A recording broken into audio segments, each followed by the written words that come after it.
بن شفیق صاحب کا کراچی سے، وہ پوچھتے ہیں قربانی کا جانور خریدنے کے بعد گھر لاتے ہوئے گاڑی کے اندر پچھلی ٹانگ زخمی ہو گئی ہے،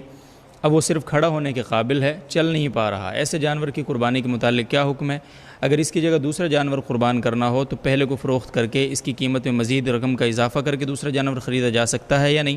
اگر اس کو صدقے کی نیت سے ذبح کر دیا جائے تو اس کا گوشت خود کھا سکتے ہیں یا نہیں؟ جانور لاتے ہوئے اگر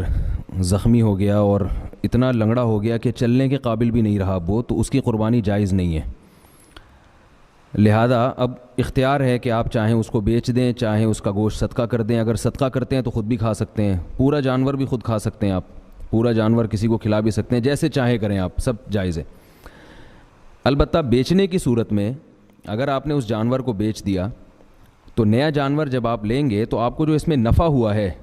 یعنی جانور آپ یا تو اتنی ہی قیمت کا لیں جتنا میں آپ نے پہلا جانور بیچا ہے، اور اگر آپ اس سے کم قیمت پہ نیا جانور لیتے ہیں تو اضافی جو آپ کو نفع ہوا ہے وہ نفع آپ کو صدقہ کرنا پڑے گا۔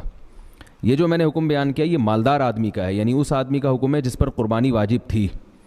اور ایک غریب آدمی ہے جس پر قربانی واجب نہیں تھی، وہ اگر جانور لا رہا ہے اور جانور کی ٹانگ ٹوٹ گئی اور اتنی جانور زخمی ہو گیا کہ اب چلنے کے قابل نہیں ہے، تو غریب آدمی اسی جانور کو بھی قربان کر سکتا ہے۔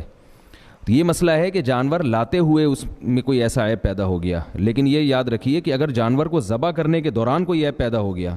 جیسے قصائی جب جانور گراتے ہیں تو بعض دفعہ اس وقت اس کی ٹانگ ٹوٹ جاتی ہے یا کوئی عیب پیدا ہو جاتا ہے، تو وہ بلا کراہت جائز ہے، اس میں امیر اور غریب کا کوئی فرق نہیں ہے۔